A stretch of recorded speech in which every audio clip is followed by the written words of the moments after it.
Today I will teach you an ancient Greek method to free yourself from whatever it is that's keeping you stuck, frustrated, and even to overcome your deepest, darkest fear.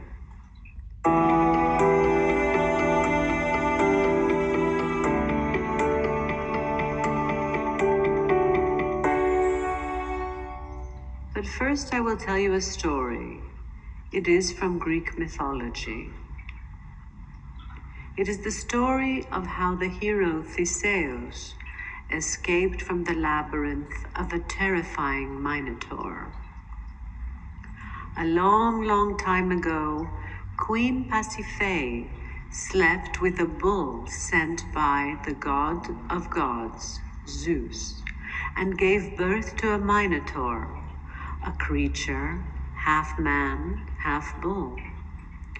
King Minos of Crete was embarrassed but did not want to kill the Minotaur, so he hid the monster in the labyrinth constructed by Daedalus at the Minoan palace in Knossos.